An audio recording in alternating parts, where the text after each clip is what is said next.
Vamos continuar aqui com o nosso conteúdo, falando agora um pouco sobre correlação e regressão lineares, ok? Correlação e regressão lineares são duas ferramentas importantes para os pesquisadores. O objetivo das duas é estudar a relação entre duas variáveis quantitativas. Vamos ver aqui alguns exemplos. Então, o pesquisador precisa verificar se existe alguma relação entre o perímetro do tórax e o tamanho da pata. Talvez ele não saiba se existe, ele quer descobrir se existe essa relação. Então, ele utiliza a ferramenta chamada correlação. Ele coleta alguns dados e coloca esses dados num gráfico com coordenadas x e y e vai verificar como é que esses dados, esses pares de informações referentes a perímetro do tórax e tamanho da pata se comportam. O segundo exemplo, temos aqui tempo de prática de esportes e ritmo cardíaco. Terceiro exemplo, tempo de estudo e nota na prova, taxa de desemprego e taxa de criminalidade e, por fim, expectativa de vida e taxa de analfabetismo. Numa primeira análise, a gente poderia dizer que é provável que o pesquisador não sabe se existe alguma relação entre perímetro do tórax e tamanho da pata. Então, ele quer descobrir se existe uma relação. Ele utiliza a ferramenta chamada correlação para isso. Nos outros 4 exemplos aqui, intuitivamente, parece haver sim uma relação entre as duas variáveis, né? Por exemplo, vamos ver essa daqui, ó, tempo de estudo e nota na prova. Parece lógico que quanto maior o tempo de estudo, maior será a minha nota. Então, numa situação como essa, o pesquisador já sabe que existe uma relação entre as duas variáveis e o objetivo dele é explicar melhor que relação é esta. Como assim? A gente identifica que uma variável determina o comportamento da outra. No caso, o tempo de estudo é o que vai determinar como será a nota da prova, ok? Quanto maior o tempo de estudo, maior a nota da prova. A gente diz então que uma variável depende da outra. O mesmo acontece, provavelmente acontece nesses 4 exemplos aqui. Vamos falar um pouco mais detalhadamente sobre alguns desses exemplos mais adiante. Então, o objetivo aqui nós investigarmos a presença ou a ausência de uma relação linear sob 2 pontos de vista. Primeiro, quantificando a força dessa relação. Nesse caso, a ferramenta é a correlação. Então, como eu disse antes, quando eu não sei se existe uma relação entre as duas variáveis, eu utilizo a ferramenta correlação. Segundo caso, eu estou tentando explicitar a forma dessa relação. Então, eu já sei que existe uma relação entre as duas variáveis. O que eu quero é detalhar, mostrar isso graficamente de uma maneira que me permita até fazer projeções. Então, repetindo aqui, olha, a correlação ela é ideal para quando eu não sei se existe uma relação, enquanto que a regressão ela é perfeita para quando eu sei que existe uma relação. E, na verdade, o que eu desejo é dizer qual variável interfere no comportamento da outra. Então, sempre que a gente fala em regressão, nós vamos basicamente procurar uma variável independente, ou também chamada de exploratória, e nós vamos encontrar também uma variável dependente, ou também conhecida como variável resposta. Na situação do estudo da relação entre as horas de estudo e nota da prova, parece lógico que é a quantidade de horas estudadas que determina a nota da prova. Então, a nota na prova ela é uma variável dependente, enquanto a quantidade de horas estudadas seria a variável independente, certo? tanto na correlação quanto na regressão, o ponto de partida é uma representação gráfica dessas duas variáveis, certo? O melhor gráfico para representar a relação entre duas variáveis é o diagrama de dispersão, como nós vamos ver no próximo slide. Veja só, esses 4 gráficos A, B, C e D, todos esses gráficos aqui na verdade mostram situações variadas. No gráfico A nós temos aqui uma sequência de pontos que estão num alinhamento perfeito. Observe que aqui no gráfico B nós temos uma tendência de subida, mas o alinhamento entre eles não é perfeito. Mas não impede de a gente enxergar um comportamento de aumento, ok? Olhando aqui o gráfico da esquerda para a direita, a gente enxerga uma tendência de aumento. Da mesma maneira que no gráfico A, a gente enxerga uma tendência de queda. A gente costuma dizer que quanto mais alinhados os pontos, mais agrupados os pontos, maior é a relação entre as duas variáveis, tá? No caso, a variável independente ela é sempre colocada aqui no eixo X e a variável dependente ela sempre é colocada aqui no eixo Y, certo? Então, quando eu ligo os pontos, os pares, com as coordenadas de x e de y, esses pontos aqui, ou esses pares de informações de x com y, me dá essa possibilidade de analisar o gráfico. Olha, veja só que no gráfico A a gente vê uma tendência de queda e os pontos muito bem alinhados. No gráfico B eu tenho uma tendência de crescimento, mas os pontos não estão muito bem alinhados, embora estejam bem agrupados. Já no gráfico C, nós não conseguimos perceber uma tendência de subida nem de descida, tá? Os pontos eles parecem se distribuir uniformemente de maneira horizontal em relação ao eixo X. Eu não consigo identificar uma tendência de subida ou de descida, olhando o conjunto de pontos. Eles parecem, na verdade, estarem com uma inclinação neutra. Então, numa situação como essa, que você vê pontos bastante dispersos e você não consegue observar uma tendência de subida ou descida, a gente diz que não existe uma relação entre as variáveis. Agora no gráfico D, a gente observa que os pontos eles estão agrupados sim, só que eles estão agrupados numa formação que não é linear. Então a gente diz que existe uma correlação, mas essa correlação não é linear, ok? Não obedece um padrão linear. Existem também outros tipos de padrão, né? Por exemplo, aqui a gente tem um gráfico em que os pontos têm uma tendência de crescimento. Observando aqui da esquerda para a direita, a gente observa uma tendência de crescimento no conjunto de pontos. Porém, este crescimento não obedece uma formação linear, é uma curva. Então, não seria uma relação linear entre as variáveis. E, finalmente, eu tenho aqui um outro gráfico em que a gente observa uma nuvem de pontos bem dispersa. Nessa nuvem de pontos aqui, ó, nesse diagrama de dispersão, eu não consigo enxergar tendência de subida, nem de queda, nem de estar paralela ao eixo X, eu não consigo identificar nada. É uma nuvem de pontos muito dispersa e a conclusão aqui só poderia ser essa. Não existe relação entre as duas variáveis. Essa relação linear entre as variáveis não acontece neste gráfico, ok? Porque os pontos estão muito dispersos. Não acontece a relação linear neste gráfico, porque ela visualmente a gente enxerga que ela não é linear, e sim curva, ok? Em formato exponencial.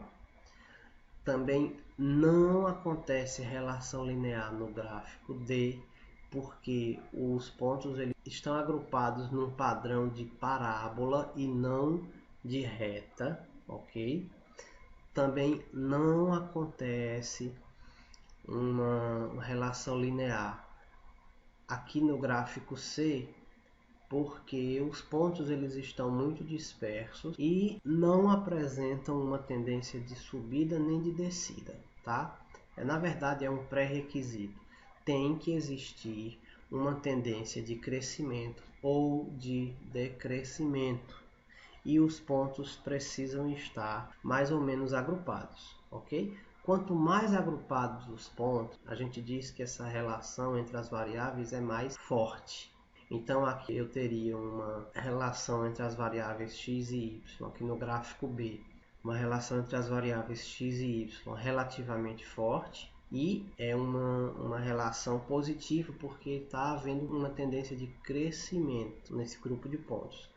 E aqui finalmente no gráfico A eu tenho uma tendência de decrescimento, né? O primeiro item que a gente tem que observar, existe uma inclinação dessa reta em relação ao eixo X, no caso de decrescimento, e esses pontos eles estão tão agrupados, tão próximos entre si, que parecem formar uma linha perfeita. E nessa situação a gente diz então que a relação linear entre essas duas variáveis ela é perfeita. Ela é negativa porque tem uma tendência de queda, e ela é perfeita porque o agrupamento entre eles forma uma linha perfeita. Agora vamos entrar em cada um dos casos isoladamente, tá? Vamos falar primeiro da ferramenta correlação. Vamos partir aqui do exemplo em que a gente estava estudando a relação entre nota na prova e tempo de estudo. Eu vou colocar aqui o tempo de estudo em horas, vai ser a variável x, a variável independente, e a variável y, que é a variável dependente, é a nota na prova. Para montar um gráfico, eu vou precisar primeiro montar pares de observações, né, com as variáveis x e y. Então você vai observar os pares x, y, ok? Para cada um dos estudantes. Então em cada linha aqui eu tenho o tempo de estudo de um estudante e a nota que ele obteve, formando um par. 3, 4,5. 3 no eixo x, 4,5 no eixo y. O segundo estudante estudou por 7 horas e obteve a nota 6,5.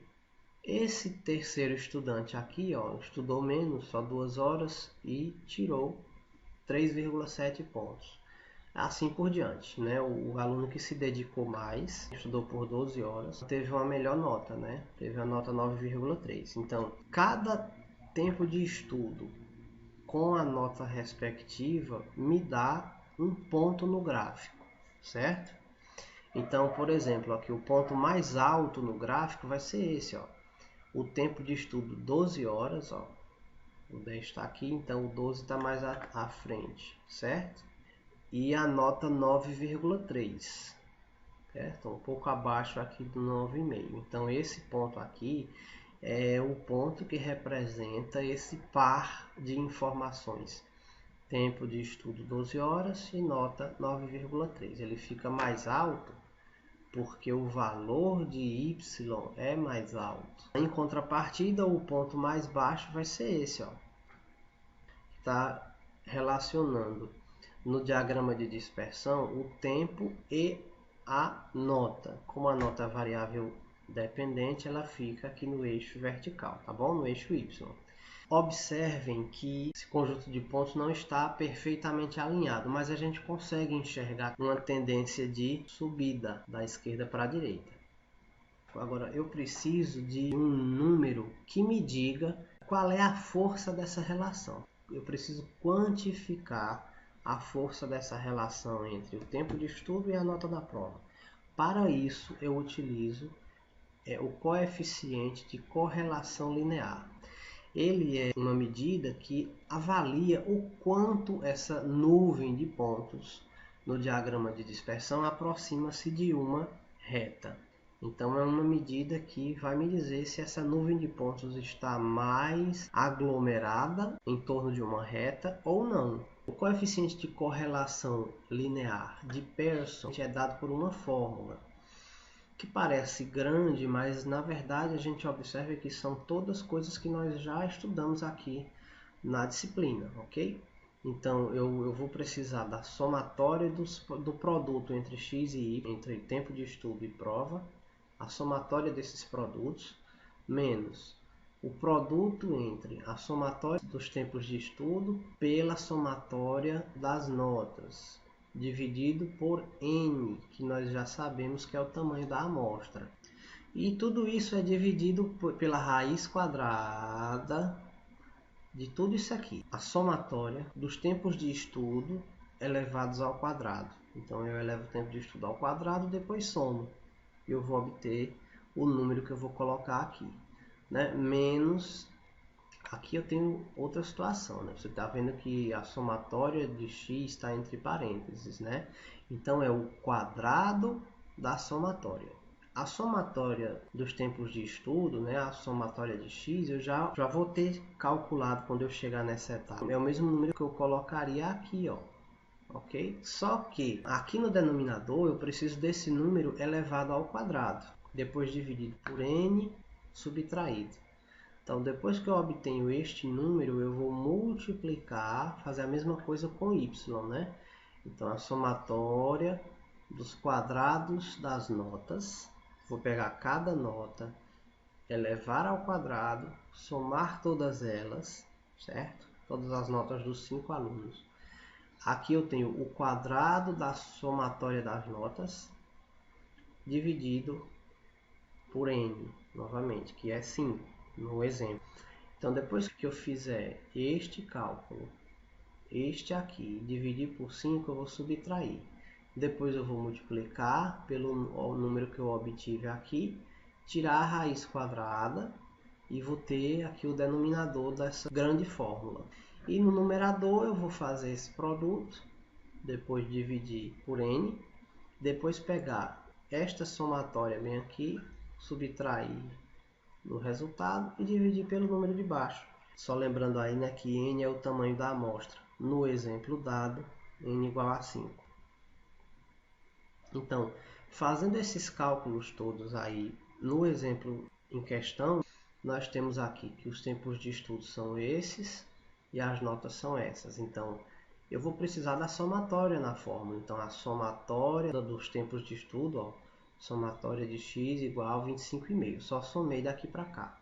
A mesma coisa eu fiz aqui, ó, somei daqui para cá e eu tenho a somatória das notas, né? Eu vou chamar simplesmente de x e y daqui por diante para simplificar a linguagem, tá? Então, somatória de y deu 28. Lá na fórmula também preciso desses números elevados ao quadrado. Então, pegando isso aqui e elevando ao quadrado, é 25,5 vezes 25,5, tá aqui. A mesma coisa eu faço com a somatória de y, ó, 28 ao quadrado, tá aqui. Na fórmula, eu também preciso do produto entre x e y. Falta calcular isso. Tá aqui, ó. O produto entre x e y, então eu vou multiplicar cada tempo de estudo pela sua nota. 3 vezes 4,5 está aqui, 7 vezes 6,5 está aqui, e assim por diante. Então, depois que eu termino de multiplicar, somei todos esses produtos aqui e está aqui, deu 184. A fórmula também pede que eu pegue cada tempo de estudo, eleve ao quadrado, que eu pegue cada nota, eleve ao quadrado e calcule a soma no final. Então tá aqui, ó, elevando 3 ao quadrado, né? 3 vezes 3, 9, 7 vezes 7, 49, 2 vezes 2, 4 e assim por diante. Terminei de elevar ao quadrado os valores de x e os valores de y, eu preciso somar. Então, a somatória dos quadrados de x deu 208,25. A somatória dos quadrados de y deu 178,68. Então, com essas somatórias calculadas, eu tenho os elementos que eu preciso para substituir na fórmula, tá? Então, vamos observar aqui a fórmula e só vamos substituir cada elemento desse pelo valor que nós calculamos. Então, ó, o coeficiente de correlação linear de Pearson, representado pela letra R, é igual ao somatório do produto de x e y. Está aqui, ó, 184. Bote no lugar. Menos essa fração, 25,5 está aqui a somatória de x.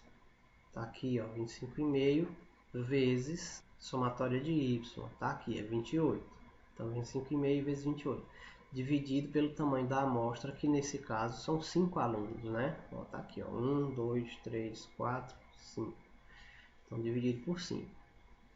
Aqui embaixo tem a raiz quadrada, no denominador, raiz quadrada de somatória do quadrado de x, tá 208,25, tá aqui, ó, só substituir. Menos quadrado da somatória de x, tá aqui, ó, 650,3, substituir, dividido por n de novo, então dividido por 5, vezes, mesma coisa com y, tá? Substituir os valores aqui, certo?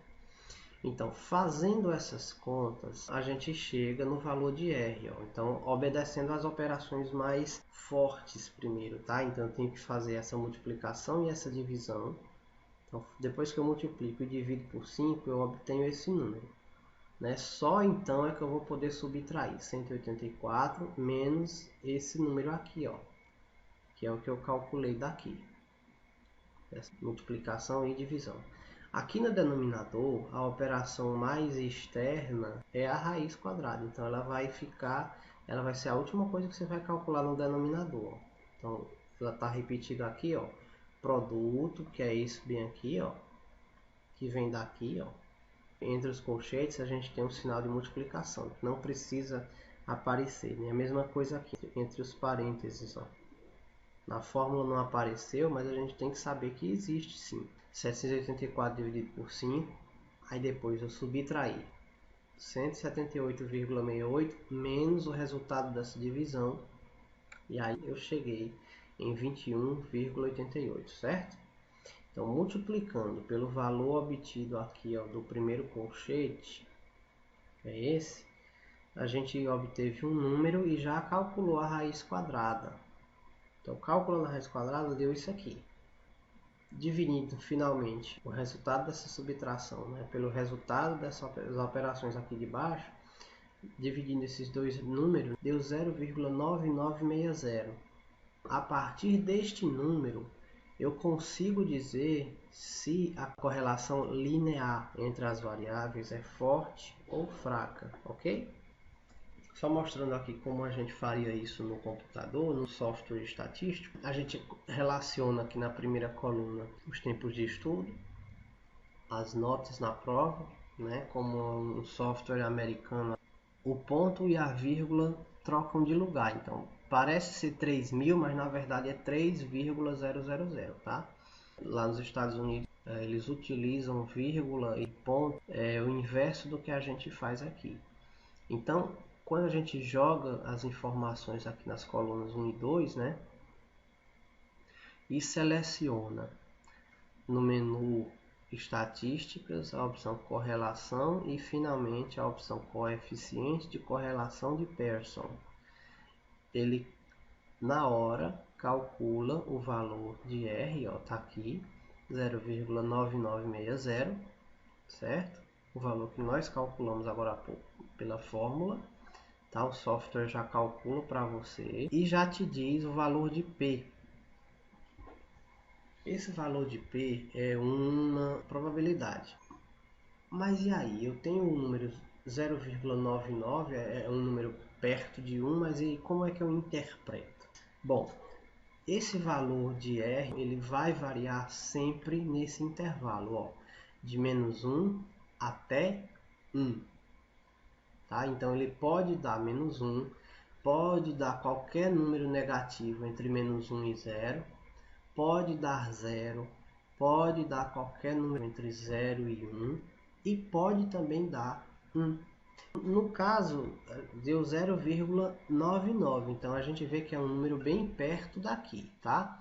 Mas assim, não vai extrapolar esse intervalo, então não vai dar mais de 1, não vai dar menos do que menos 1. Certo? Se o valor calculado de R der exatamente igual a 1, a gente diz que a correlação linear ela é positiva e perfeita. O que significa positiva? Que a linha tem uma tendência de crescimento. perfeita porque os pontos se aproximam perfeitamente de uma reta.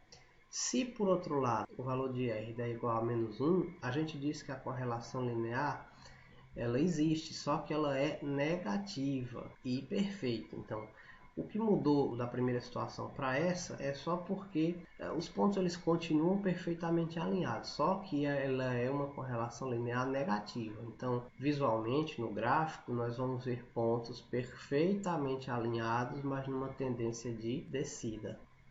Caso o valor de R dê exatamente igual a zero, a gente diz que não existe correlação linear.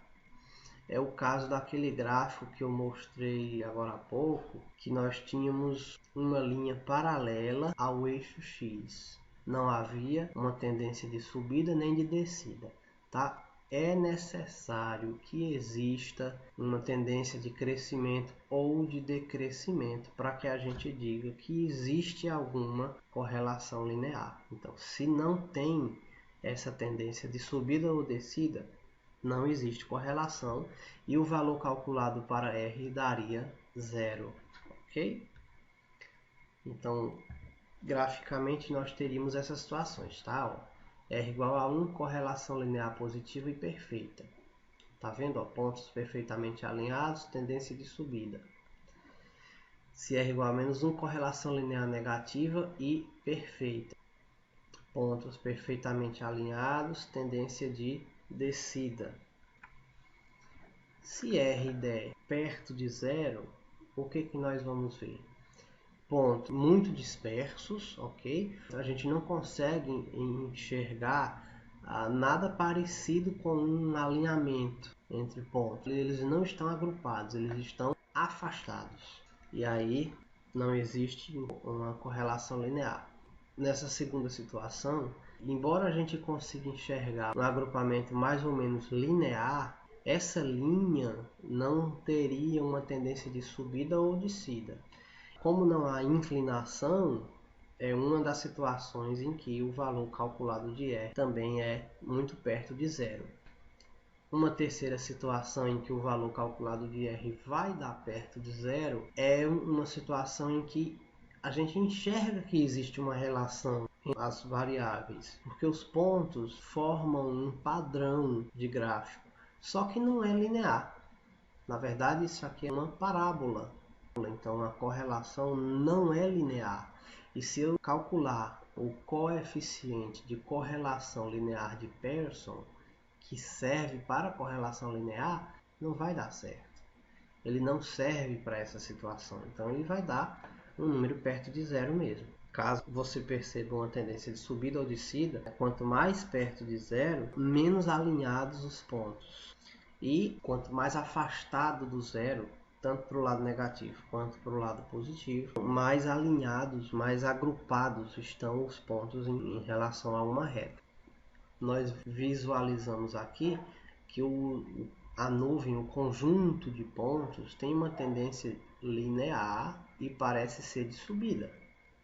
Então, o valor calculado para R vai dar próximo de 1, de fato. Esse símbolo significa aproximadamente igual a 1. Se o valor calculado de R der aproximadamente menos 1, nós vamos ver que o conjunto de pontos tem uma tendência linear, porém de descida, ok? Agora nós vamos falar um pouco de regressão. Para isso a gente vai fazer uma análise de existência de uma relação entre expectativa de vida e analfabetismo. Bom, considere duas variáveis observadas em 50 estados norte-americanos. Eu teria aqui a taxa de analfabetismo como uma variável independente, portanto vai ficar no eixo X, e a expectativa de vida eu teria no eixo Y. O que o pesquisador espera que aconteça? Que quanto maior a taxa de analfabetismo, menor vai ser a expectativa de vida, né? Então, quanto maior o nível de escolaridade, melhor será a expectativa de vida. Então, se eu estou falando em taxa de analfabetismo, então quando isso aqui cresce, a expectativa de vida diminui, certo? Então, o pesquisador já tem intuitivamente já tem a noção de que a expectativa de vida depende da taxa de analfabetismo. Então, o que nós vamos fazer é explicar melhor essa dependência entre as duas variáveis, ok? Então, aqui eu tenho uma figurinha com os 50 estados lá dos Estados Unidos, a taxa de analfabetismo na primeira coluna e a respectiva expectativa de vida na segunda coluna. Colocando tudo isso num gráfico, num diagrama de dispersão, está aí os 50 pontos. Observando o conjunto de pontos, essa nuvem de pontos, a gente observa que quanto maior a taxa de analfabetismo, menor a expectativa de vida, porque os pontos eles estão numa tendência de descida. Então, à medida que eu aumento a taxa do analfabetismo, a expectativa de vida cai. Então, a intuição que o pesquisador tinha, ele consegue visualizar através do diagrama de dispersão. De fato, os pontos parecem agrupados em torno de uma reta num padrão de descida, ok? Então a gente nota que conforme aumenta a taxa de analfabetismo, representado pela variável x, né, a expectativa de vida, que é representada pela variável y, tende a diminuir. Nota-se também uma tendência linear. Visualmente a gente enxerga essa relação, mas a gente precisa quantificar. E aí o cálculo da correlação através do coeficiente de Pearson vai me dar esse número, vai me permitir quantificar a força dessa relação entre as variáveis. Embora nós vamos utilizar a ferramenta de regressão linear, mas o cálculo da correlação é um pré-requisito. A gente tem que calcular o coeficiente de linear de correlação e depois a gente vai para o passo seguinte, que é projetar uma reta que representa o conjunto de pontos, certo? O passo a mais que a regressão dá é esse. Eu posso estimar uma reta que representa a nuvem de pontos e eu posso fazer uma projeção dentro daquele intervalo de dados ou um pouco além desse intervalo de dados. Então, a gente não vai entrar em detalhes sobre como calcular, vocês já sabem como fazer, né? A gente tem só aqui as informações que serão necessárias, ok? Lembrando que x representa taxa de analfabetismo e cada valor de y representa uma expectativa de vida. A somatória dos valores de x está aqui, a somatória de y está aqui, a somatória dos produtos entre x e y está aqui, a somatória dos quadrados de x está aqui, somatória dos quadrados de y, quadrado da somatória de x, quadrado da somatória de y. Quero que vocês percebam a maneira como se lê esses símbolos matemáticos aqui, tá? Enquanto isso aqui, sem parênteses, é a somatória dos quadrados de x, ou seja, eu pego cada valor de x, elevo ao quadrado cada um deles e depois somo tudo. Este aqui já é diferente. É o quadrado da somatória de x. A somatória de x está aqui, ó. É simplesmente pegar este número e elevar ao quadrado. Então, 58,5 vezes 58,5 está aqui. Este número ao quadrado está aqui, certo? Então, estes são os números que eu vou precisar. Fazendo a substituição na fórmula, nós vamos ter essa conta grandinha. O fato é que o valor calculado de R deu menos 0,59. Como a nuvem de pontos tinha uma tendência de queda, é natural que dê negativo, né? Realmente tem que ser negativo. E o número está aí no meio do caminho entre o 0 e o menos 1, né? Deu aproximadamente 0,6 negativo. Então existe uma correlação, ela não é tão forte, mas existe sim uma correlação negativa entre taxa de analfabetismo e expectativa de vida. Como deu um número que não é muito próximo lá do -1, essa informação aqui me diz também que a nuvem de pontos não está tão aglomerada assim em torno de uma reta. Tá uma coisa mais ou menos dispersa, né? Embora eu veja uma tendência de queda e veja que é linear, mas a gente vê que os pontos eles não estão tão juntinhos assim em torno dessa reta, tá uma coisa dispersa. Bom, aí nós vamos para o próximo passo, que é projetar uma reta ajustada. Essa reta ajustada é chamada de reta de regressão linear. Quando a gente utiliza a regressão linear, significa que a gente vai colocar uma reta que representa a nuvem de pontos, ok?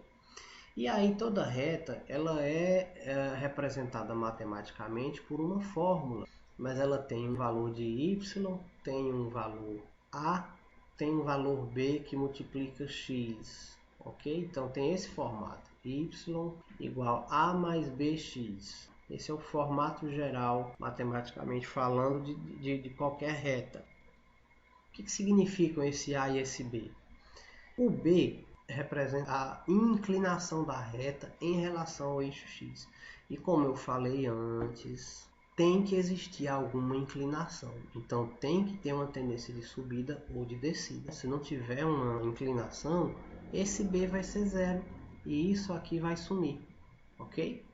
Este elemento não pode sumir dessa expressão que representa a reta, porque aí a reta seria paralela ao eixo x, tá? Então, pré-requisito, o b não pode ser zero, porque ele representa a inclinação da reta em relação ao eixo x.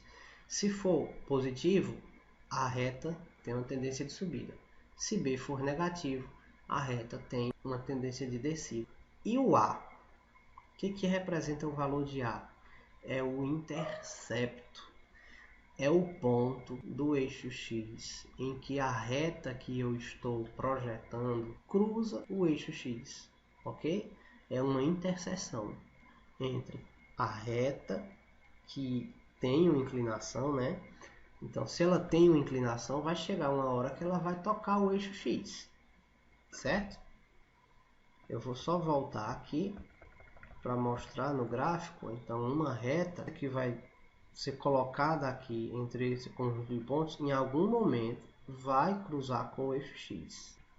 Esse local é chamado de intercepto, ok? E é representado nessa forma geral, na fórmula geral da reta, através do númerozinho a, ok? Agora, IB, o que significa?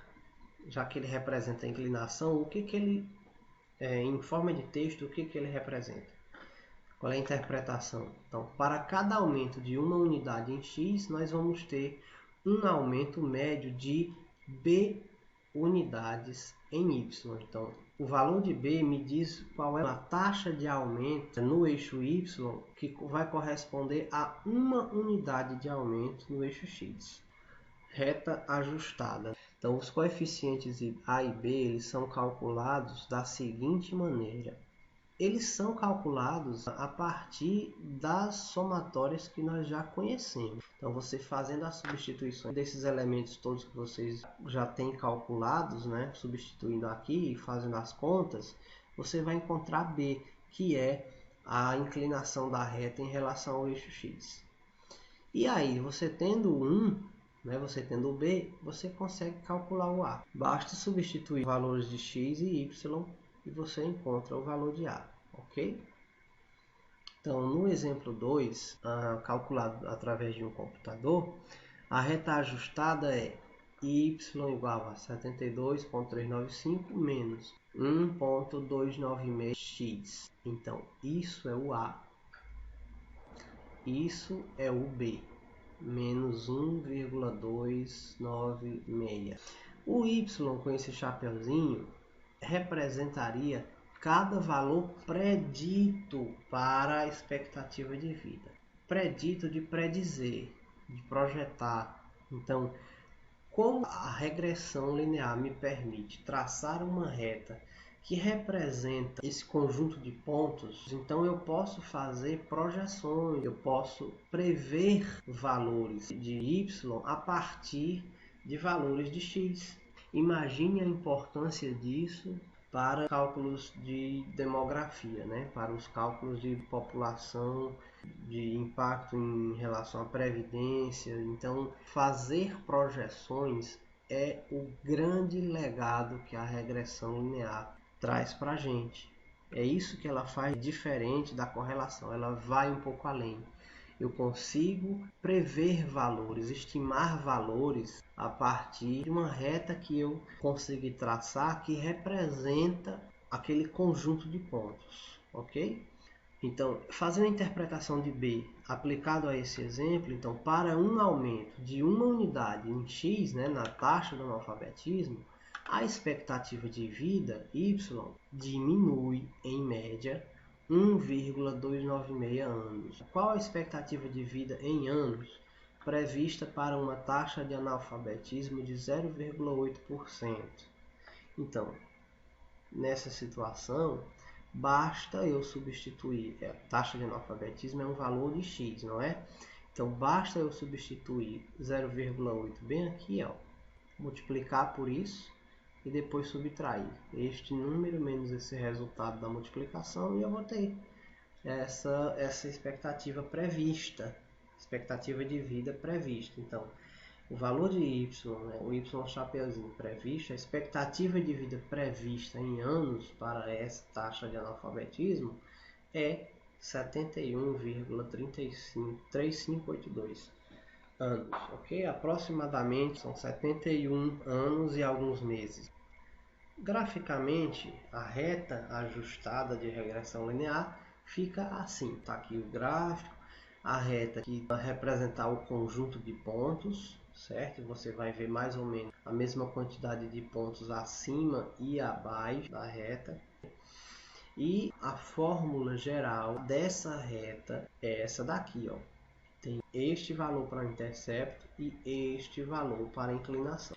Agora, fazendo isso no computador, a gente só relaciona aqui na coluna 1 as taxas de analfabetismo, na coluna 2 as respectivas expectativas de vida, e aí eu vou no menu estatísticas, escolho a opção regressão, escolho a opção linear simples, né? Regressão linear simples.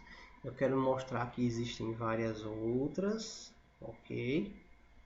Mas nós estamos aqui vendo a regressão linear simples e quando eu clico aqui, o que o software vai me retornar? O valor do intercepto que nós calculamos, o valor do coeficiente de regressão que está aqui, ó, a mesma inclinação, o valor de B e o valor de P, né? A chance de erro é de 1/10 de milésimo. Clicando aqui no menu gráfico, ele gera o gráfico para a gente, certo? Aquele gráfico que nós vimos agora há pouco. Já traça a reta ajustada de regressão linear. E aí a gente encerrou aqui a nossa aula sobre regressão e correlação.